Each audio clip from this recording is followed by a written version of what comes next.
आज Doubtnut app download करें।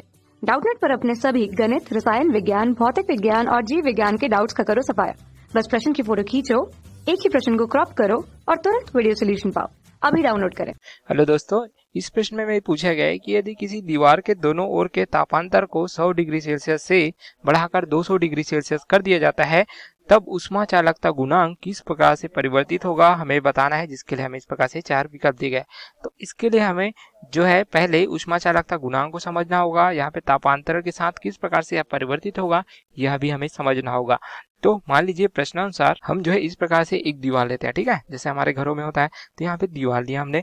अब यहाँ पे जो बाहरी सतह है इस प्रकार से इसका तापमान यदि T1 रखते हैं, दूसरा सतह यहाँ पे देख सकते हैं अगर घर के अंदर की ओर अंदर की जो दीवार है, ठीक है, इसकी सतह इसका तापमान T2 रखते हैं।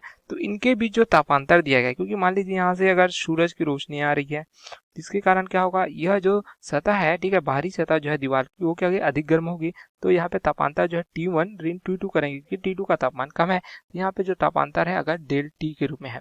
अब यहाँ पे जो प्रवाहित ऊष्मा है इसके लिए देखें, ठीक है, पूरी दीवार के लिए अगर प्रवाहित ऊष्मा अगर Q है तो यह किस किस पर निर्भर करती है। तो यहाँ पे Q1 होती है, यह निर्भर करती है इस प्रकार से दोनों फलकों के तापांतर पर, अर्थात यहाँ पे डेल T पर, ठीक है। उसी प्रकार जितनी लंबाई पर इसे प्रवाहित किया जाता है उस पर निर्भर करती है। इसका जो क्षेत्रफल है, जितने क्षेत्रफल पर यह ऊष्मा दी जा रही है उस पर यह निर्भर करती है, अर्थात यहाँ पे यही पर निर्भर करेगी। जिस प्रकार से यहाँ पे क्या होता है, जो जितने समय के लिए यहाँ पे ऊष्मा प्रवाहित की जाती है, जितनी ऊष्मा दी जाती है, यह भी अर्थात समय पर निर्भर करती है। तो मान लीजिए समय T है, इस प्रकार से निर्भर करती है। और यहाँ पे लंबाई, अर्थात जितनी लंबाई के लिए इसको प्रवाहित किया जा रहा है, तो यह लंबाई पर भी निर्भर करती है। लंबाई के क्रमानुपाती, अर्थात लंबाई कम होगी तो ऊष्मा अधिक प्रवाहित होगी। तो इस प्रकार से अनुप्रस्थ काट का क्षेत्रफल जितना अधिक होगा, अर्थात यहाँ जिस फलक पर यह जो है टकरा रही ऊष्मा, तो उसमें अधिक ऊष्मा प्रवाहित होगी। तो यहाँ से हम देखें, एक जो है अनुक्रमानुपाती का जब चिन्ह हटाते हैं तो एक नियतांक लगाते हैं जिसे हम K से दर्शाते हैं, और इसी को ऊष्मा चालकता गुणांक कहा जाता है, जिसे इस प्रकार से हम दर्शा रहे हैं। अब इसकी परिभाषा के रूप में देखें तो ऊष्मा चालकता गुणांक K जो है Q के बराबर होता है। अब जैसा बताया हमने, Q क्या होता है, ऊष्मा होता है। तो इसके बराबर किस प्रकार से, यदि यहाँ पे दोनों फलकों के बीच जो तापांतर है क्या हो, 1 डिग्री सेल्सियस का, अर्थात यदि 20 है या इस, आप देखिए इस सिरे का तापमान, तो दूसरे का क्या होना, 21 होना चाहिए। अगर यह 21 है तो यह 22 होना चाहिए। इसी प्रकार से केवल 1 डिग्री सेल्सियस का यहाँ पे तापांतर होना चाहिए। तो यहाँ पे क्या होगा, अगर इसका देखिए ऊष्मा चालकता 1 होगा, और वह जो समय होगा क्या होना चाहिए, यह भी 1 सेकंड का होना चाहिए। तो यहाँ पे तापांतर का मान यदि हम 1 डिग्री सेल्सियस रखते हैं, समय का मान 1 सेकंड रखते हैं, उसी प्रकार के क्षेत्रफल का मान भी एकांक रखते हैं, या मीटर में भी हो सकता है, सेंटीमीटर में, और यहाँ पे लंबाई भी हम जो है एकांक रखते हैं, अर्थात सेंटीमीटर या मीटर में। तो इसके लिए जो यहाँ पे ऊष्मा प्राप्त होती है हमें, यह प्राप्त होती है ऊष्मा चालकता के रूप में। तो यह जो है ऊष्मा की मात्रा है जो किसी पदार्थ के एकांक, अनुप्रस्थ काट, एकांक लंबाई के ताप को 1 डिग्री सेल्सियस बढ़ाने के लिए प्रति सेकंड जरूरी होता है। तो यह जो है किस पर निर्भर कर रही है, यह जो है पदार्थ की प्रकृति पर निर्भर कर रही है। वह पदार्थ जो है किस प्रकार से बना हुआ है उस पर जो है ऊष्मा चालकता गुणांक के निर्भर करता है। अगर ऊष्मा चालकता गुणांक का मान अधिक है तो किसी वस्तु में ऊष्मा आसानी से प्रवाहित हो जाएगी, अगर कम है तो उसमें ऊष्मा आसानी से प्रवाहित नहीं होगी। यही जो है ऊष्मा चालकता गुणांक जो है प्रदर्शित करता है किसी वस्तु के लिए।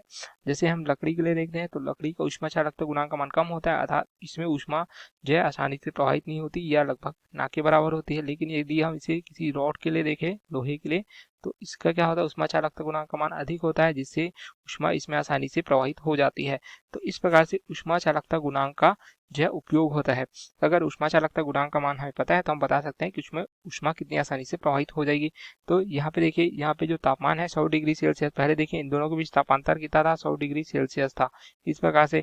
तो इसका तापांतर अब देखिए 200 डिग्री सेल्सियस, अर्थात ये अगर देखिए 0 डिग्री सेल्सियस था इस सिरे का तापमान, यहाँ पे यहाँ हम इसको ले सकते हैं, यहाँ पे 100 डिग्री सेल्सियस है, ऊष्मा इस सिरे में दे रहे हैं, तो यहाँ पे 0 डिग्री। तो तापांतर क्या हुआ, दोनों के बीच 100 से 0 घटाएंगे तो 0 के बराबर। अगर यहाँ पे 150 डिग्री सेल्सियस है तो यहाँ पे क्या हो जाएगा, यह जो है 50 के बराबर होगा, तभी तो 100 डिग्री सेल्सियस होगा। लेकिन अब इसको बढ़ाकर कितना कर दिया जाता है, 200 डिग्री सेल्सियस, अर्थात यदि इधर 0 है तो इधर कितना हो जाएगा, इधर जो है 200 के बराबर। उसी प्रकार यहाँ 50 है तो यहाँ पे 250 के बराबर, तो इतना अंतर हो जाता है।